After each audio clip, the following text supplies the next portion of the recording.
Bien, chers élèves de première, bonjour. Alors, je me propose dans cette vidéo de détailler avec vous le chapitre sur les variables aléatoires, dont je vous ai envoyé copie par mail sur Classroom. Donc en fait, je vais lire tranquillement le cours et puis je m'arrêterai pour vous expliquer les notions à travers des exemples notamment, parce que c'est un chapitre qui est un peu délicat, mais quand on a compris le truc, après ça devient facile, vous verrez dans les exercices, ce ne sera pas si compliqué. Donc, notion de variable aléatoire. Comprendre sur un exemple. Donc, je considère le jeu suivant.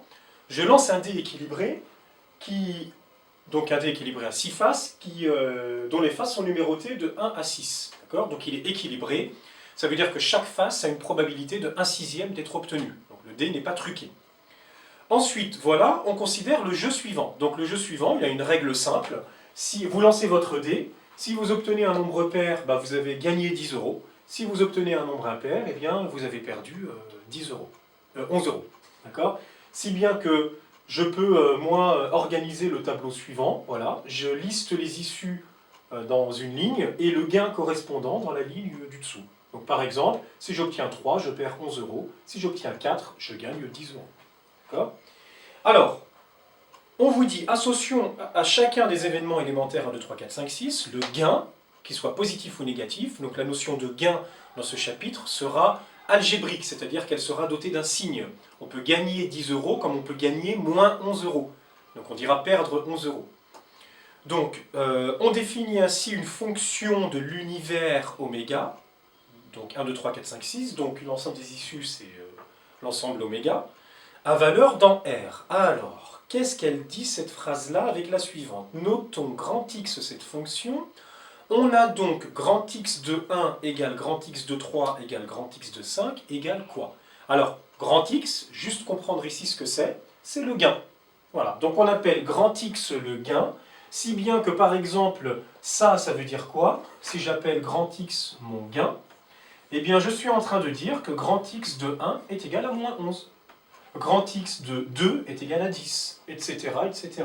Donc finalement, grand X de 1, c'est le gain d'obtenir, c'est le gain que j'ai à l'issue, si j'ai obtenu 1, qui est forcément égal à X de 3, parce qu'on a dit que si j'obtiens 1, 3 ou 5, je vais avoir un gain de moins 11. Donc X de 1 égale X de 3 égale X de 5 égale moins 11, et sans unité. X de 2 égale X de 4 égale X de 6 égale 10. Voilà. D'accord, mais on peut mettre 10 euros, hein, d'accord, mais nous on l'écrira sans unité, on sait qu'implicitement c'est des euros. Donc définition, première définition, si on note oméga l'univers associé à une expérience aléatoire, une variable aléatoire est une fonction de oméga à valeur réelle. D'accord ? Donc ici, x, c'est ça l'exemple de cette définition, x, c'est une variable aléatoire, d'accord, qui est une fonction qui prend ses éléments dans l'univers, donc 1, 2, 3, 4, 5, 6, et qui vous renvoie un réel. Donc selon les modalités de la règle du jeu qu'on vous a présentée. Alors je passe au point numéro 2, loi de probabilité d'une variable aléatoire. Donc lorsqu'à chaque valeur AI, I étant compris entre 1 et n, donc il y aurait n valeurs AI, prise par une variable aléatoire x, on associe la probabilité que x prenne la valeur AI, on dit que l'on définit la loi de probabilité x. Ouh là là, ça se complique. Alors, que peuvent bien être les AI dont on parle ici par rapport à notre exemple? Donc si on relit la phrase, lorsqu'à chaque valeur AI prise par une variable aléatoire x, donc x ici, elle prend quoi comme valeur? Elle est égale soit à moins 11, soit à 10. Donc on dit que x prend les valeurs 10 et moins 11. Donc ici, les AI dont on est en train de parler, ce sont moins 11 et 10. D'accord? Donc, quand on associe à ces AI-là la probabilité que x prenne la valeur AI, on dit qu'on a défini la loi de probabilité de grand X. Je m'explique sur cet exemple, ensuite je lirai le 1,3 et je vais tourner en rond sur tout ce que j'ai dit là pour que ce soit plus clair. Donc ici, qu'est-ce que je peux gagner? Donc je peux gagner X, je peux gagner moins 11, donc je peux perdre 11 euros, ou je peux gagner 10 euros. Donc mon AI ici, il est égal à moins 11, ou bien il est égal à 10. Et vous voyez, x égale AI, du coup, devient un événement. C'est ce que je vais expliquer après plus en détail. Mais x égale AI, c'est l'événement gagner 10 euros. Donc si x égale AI eh bien, est un événement, il est tout à fait légitime de parler de sa probabilité, comme je parle de la probabilité d'un événement.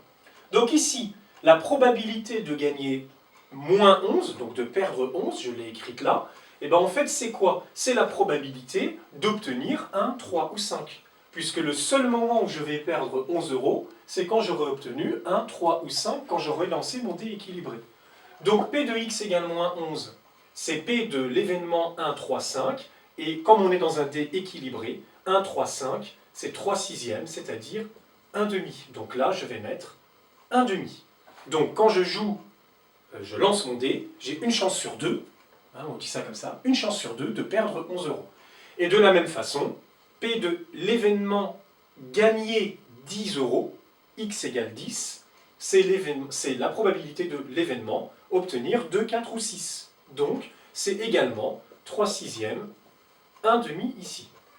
Donc, une fois que je vous ai dit ça, je vais lire la propriété 3, et comme c'est une vidéo, vous pouvez revenir en arrière, tourner en rond, mettre pause, faire tout ce que vous voulez. 1,3, notation, entre accolades, x égale a, x inférieur ou égal à a, p de x égale a, p de x inférieur ou égal à a. A est désignant un réel. Bon, x égale a est un événement, ben, c'est comme je l'ai vu là. X égale 10, c'est un événement. Ici, c'est gagner 10 euros. C'est l'événement gagner 10 euros. Il s'agit du sous-ensemble de oméga, donc oméga, c'est lui, hein, oméga. Donc oméga, c'est l'ensemble 1, 2, 3, 4, 5, 6. Et x égale a, enfin x égale 10, c'est l'événement qui est un sous-ensemble de oméga. Et on le voit bien là. X égale 10, en fait, c'est 2, 4, 6. Donc c'est bien un sous-ensemble de lui. Donc il s'agit du sous-ensemble de oméga contenant les valeurs de x, donc là c'était 2, 4, 6 les valeurs de x, telles que grand x égale petit x, est égal à a. Donc ici, votre gain, donc je prends par exemple pour l'événement grand x égale 10, donc grand x égale 10 est obtenu pour grand x de 2, de 4 et de 6. D'accord? Donc ici, je vais avoir grand x de x égale 10 pour x appartenant donc à 2, 4, 6. C'est pour ça que l'événement grand x égale 10, c'est exactement la même chose. Donc cet événement-là, c'est exactement l'événement 2, 4, 6. C'est la même chose. Ok? Puisque gagner 10, c'est pour 2, 4 ou 6. Donc x égale 10, je l'ai remplacé par 2, 4, 6. Dans mon exemple. Alors ensuite, P de grand X égale petit a, c'est la probabilité de l'événement grand X égale petit a, c'est-à-dire la probabilité que grand X prenne la valeur a. Donc ici, P de grand X égale 10, ben c'est la probabilité de lui, on avait trouvé un demi. On définit de manière analogue grand X inférieur ou égal à a et grand X inférieur, et P de grand X inférieur ou égal à a. Donc si j'avais considéré par exemple ici, alors ici c'est un petit exemple, donc ça s'apparente pas vraiment à ça, mais si j'avais considéré, ça va être trivial quoi, P de grand X, je sais pas moi, inférieur ou égal à 5, je n'importe quoi, donc quelle est la probabilité de gagner moins de 5 euros ou 5 euros? Ben ici, il n'y a pas trop le choix. La probabilité de gagner ça, c'est simplement P de x égale moins 11. Donc ici, dans notre cas, ça aurait été un demi. Okay? Mais il aurait pu y avoir plusieurs valeurs de x qui vérifient ça, auquel cas j'aurais additionné toutes les probabilités que j'aurais rencontrées, telles que x est inférieur ou égal à 5. Mais on le verra sur des exemples plus conséquents. Voilà. Alors, grand 2, loi d'une variable aléatoire, donc je la lis, c'est un peu du charabia.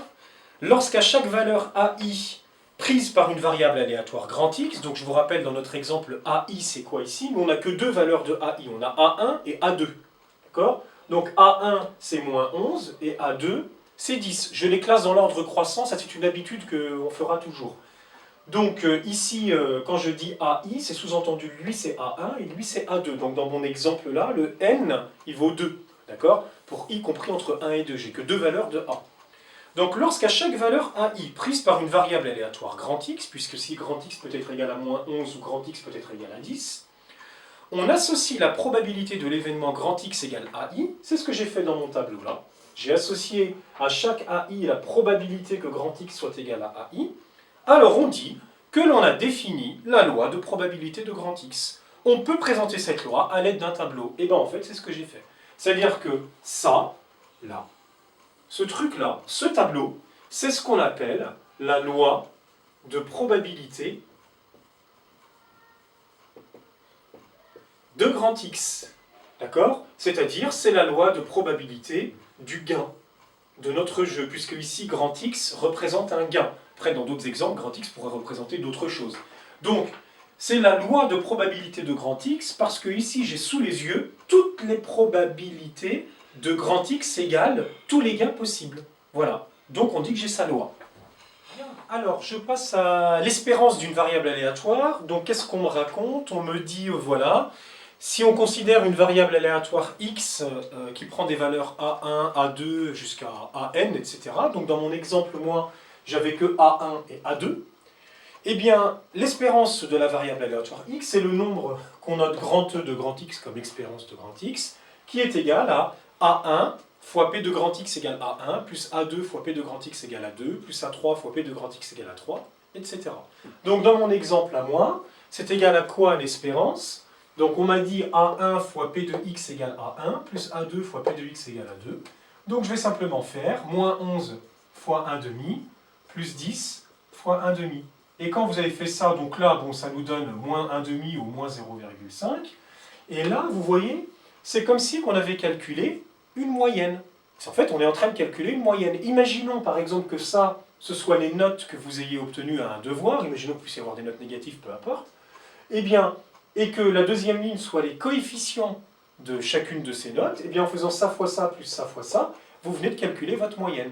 Bon. Dans la réalité, vous allez faire ça fois ça plus ça fois ça divisé par la somme des coefficients, mais ici, la somme des coefficients, elle vaut 1 automatiquement, puisque c'est une somme de probabilités dans un tableau où vous avez toutes les probabilités possibles. Donc la somme vaut 1.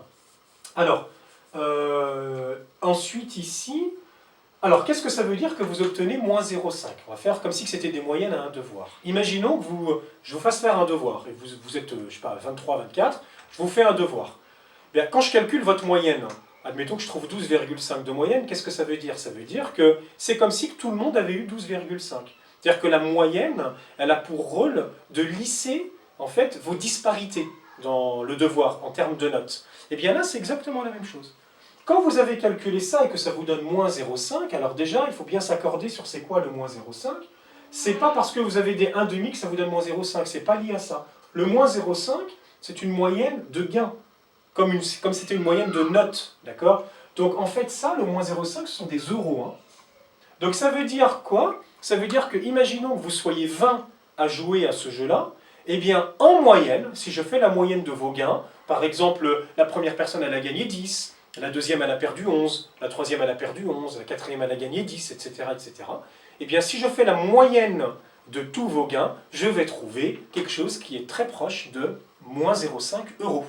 Ça veut dire quoi? Ça veut dire que si moi je suis l'organisateur du jeu et que je fais jouer plein de personnes, eh bien le jeu est en ma faveur, puisque le gain il est négatif, il n'est donc pas à la faveur du joueur. D'accord? Donc ça veut dire que le joueur a une moyenne, s'il joue plusieurs fois, si par exemple c'est une personne qui joue plusieurs fois, eh bien en moyenne, cette personne, elle va perdre 0,5 euros, ça veut dire qu'elle a une moyenne négative. Et donc, le gain n'est pas à la faveur du joueur. C'est comme ça qu'on dit. Donc ça, c'est la question qu'on vous demande dans l'exemple, c'est pour ça que j'y réponds ici. Alors, quant à la variance et l'écart-type de la variable aléatoire, c'est le dernier point du chapitre, je vous l'expliquerai quand on sera ensemble en visioconférence la semaine prochaine, parce que c'est un peu technique, je vais vous l'expliquer sur des exemples, ce sera plus interactif, ce sera plus intéressant ici. Voilà, donc le cours là il est terminé, je vais vous donner quelques exercices à faire, je vais vous les mettre sur Pronote. Faites-les, on en reparle la semaine prochaine.